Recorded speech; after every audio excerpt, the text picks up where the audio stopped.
You think you're fighting about the dishes or the ex or the kids, but you're not.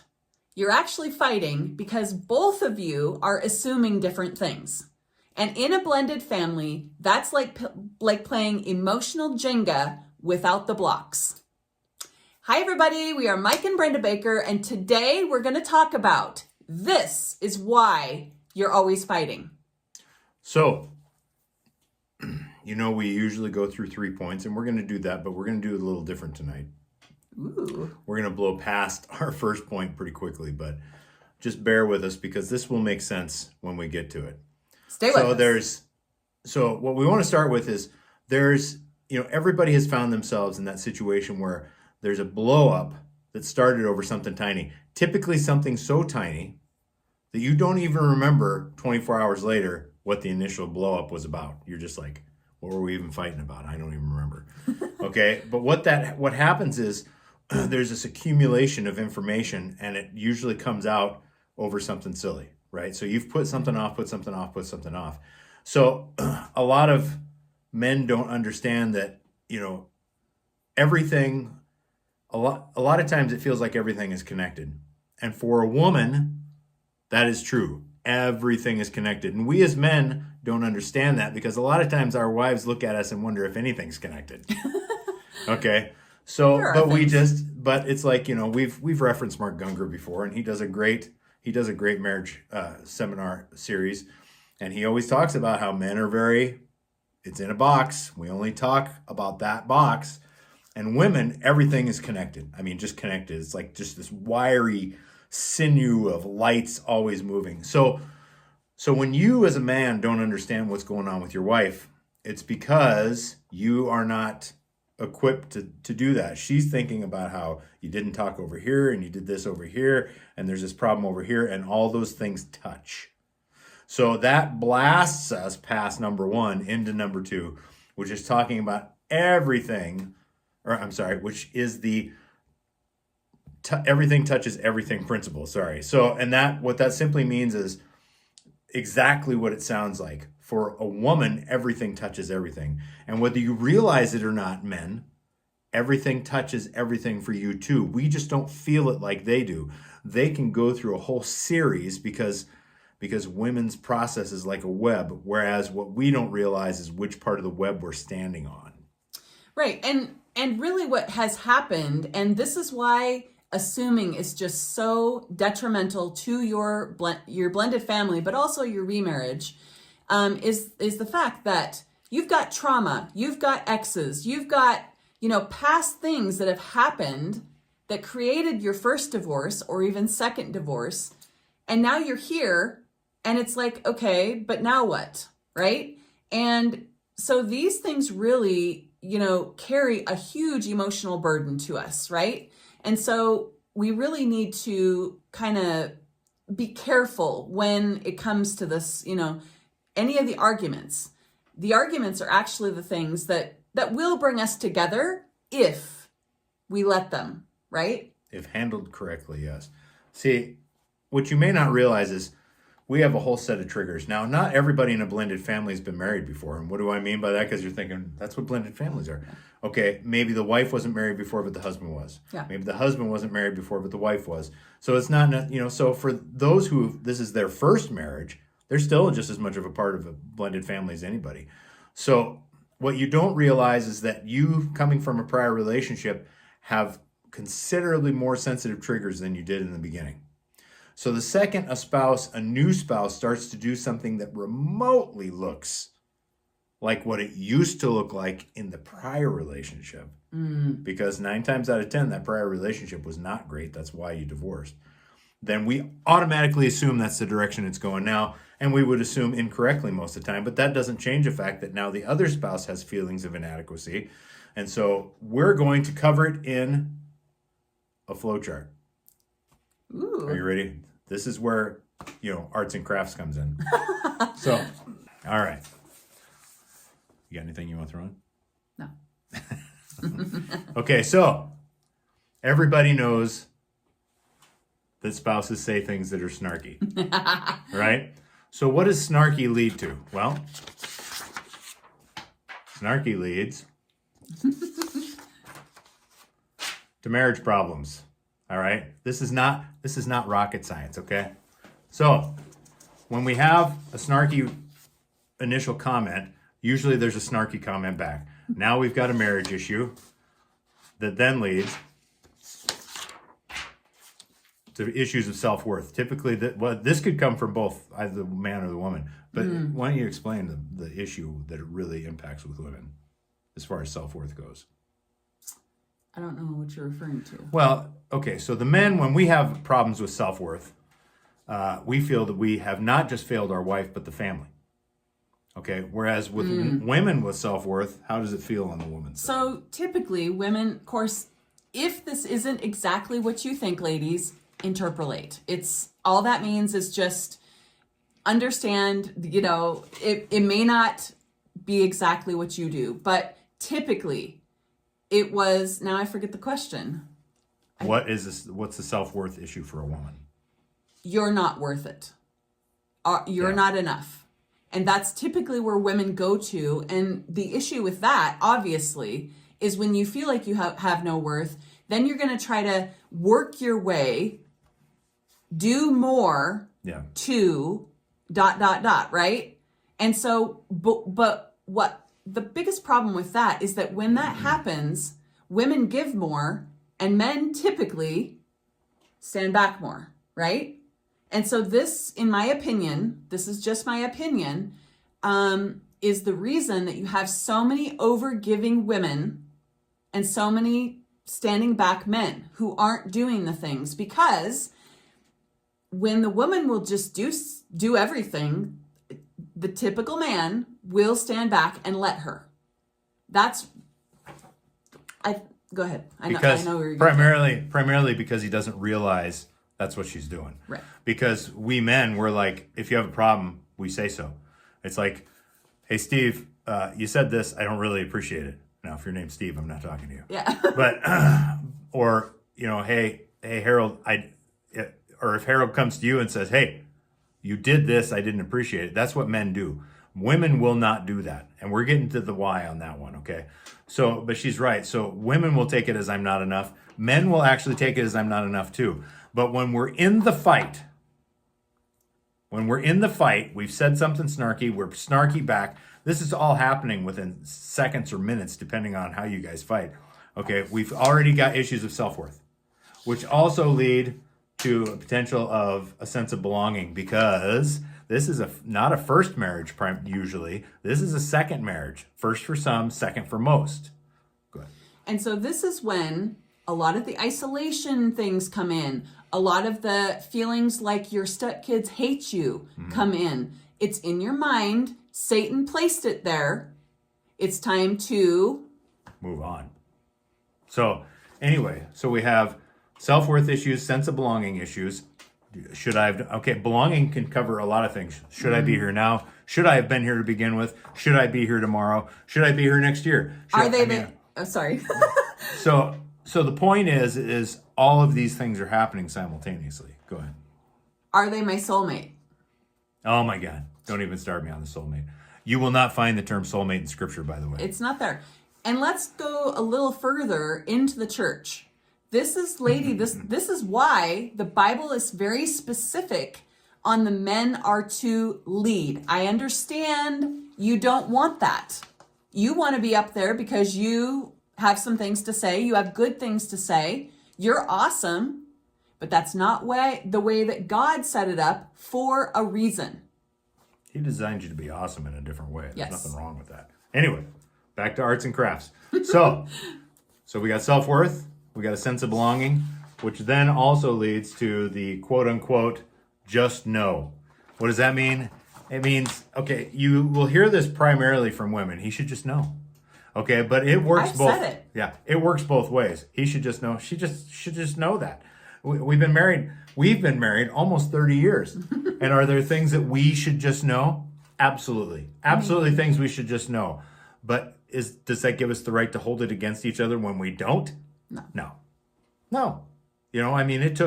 I've used this example before, and I don't use it to beat her up. I just use it as an example. When Brenda used to go to bed at night, she would get in bed while I was brushing my teeth or whatever. I'd come in and whatever clothes were on the bed on my side were still there. Nothing, just there. She just took the stuff off her side and went to bed. All right, to me, but when I go in there, if I was the first one in bed, was there ever stuff on your side of the bed? I don't leave stuff on the bed. You do leave stuff on the bed. I do not. But that's anyway. So I always took stuff off the bed and I peeled back both sides. It was 20 years before it finally occurred to her. No, you said something. I had no idea. 20 years into it, we were talking one day, and I said, I told her what she was doing, and it literally never occurred to her. When to me, it's just, you see me do it, you should just know. Now, was it something that caused a fight? No, because that would be silly for something like that. I just did it and I just dealt with it. Not a big deal. But now she clears the bed and peels both sides back. And that wasn't her kowtowing to me. No. That was her wanting to honor me in the things that I was honoring her with. And I literally had no idea this was so important to him. If I would have known this, I would have done it happily. Like, that's fine. I am the type of woman who doesn't always think about those things, to be honest. And so here's another thing for your future. After you've been married 20 plus years, that's when the real thoughts start coming out. And so do it now. Tell your spouse what you need from them now, so that when you are empty nesting, which you've never been with your spouse without kids before, right? You're a blended family. There are a lot of unspoken expectations that can cause major problems. Yeah. We've had some problems that came up because Mike he has never said these things, and now all of a sudden I have to do things different, which I'm fine with, but he hasn't always been patient on that. He's like, no, or whatever. And so that's caused some problems. It's caused some speed bumps because I've had to be a lot more intentional about how I do things. Otherwise, I'll just blow past it. Like, I am a single focused person. And that's negative sometimes because it's not common for a woman to be like that. Well, and one of the things to remember is that kids are a buffer in a lot of that area. Yes. And I'm not saying that you're using them as a buffer. What I'm saying is when there is all this activity in a house, I'm not going to spend the time to tell her, hey, please take the things off the bed. Now, I never got mad at her about it. No. I just it came up in conversation one day and I told her that. And it wasn't a deal breaker. It wasn't something I held against her. It was just something I personally was like, really? He was a little offended. But never so much that I needed to let it be a fight. And that, just side note here, pick your battles wisely, all right? Some things are worth fighting over, and some things are just not worth fighting over, all right? So be wise about that. Yeah. But anyway, just know. Well, what does all three of these lead to? Assumption. Okay? Assumption is the single biggest killer of this whole deal, all right? So, you thought arts and crafts were over. Okay, so communication minus assumption, I bet you know where this is going, equals solution.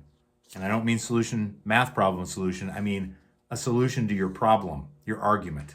Okay? What's the matter? Did I get those in the wrong order? Nope. Okay.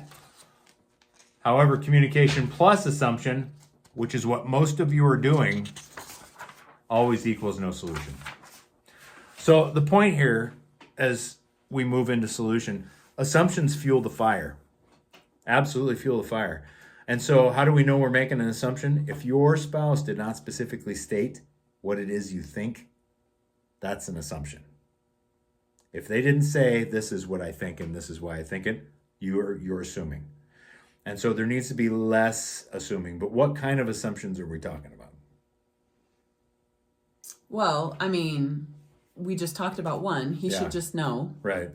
On the men's side, she's overreacting. Here we go again. Yeah. Now what? What did I do wrong now? Those sorts of things. Again, this can be on both sides.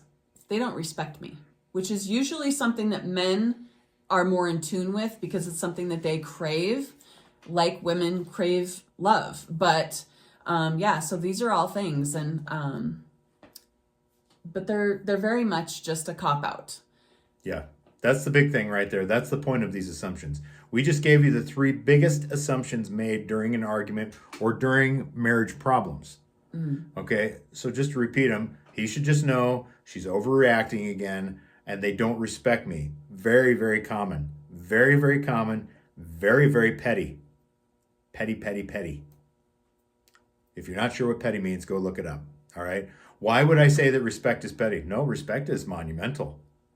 But the excuse that they don't respect me, if they haven't actually said, I don't respect you, then that's not what's going on. So it's a cop-out, and it's petty. We turn it into something it isn't. And so it's really time for you to get curious.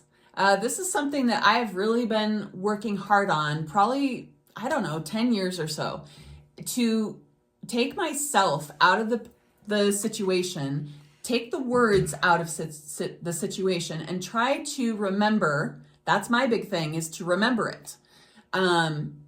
To ask Mike questions. Typically, when I'm already irritated, I do not want to go over questions. I don't want to ask them. I don't want to be asked them.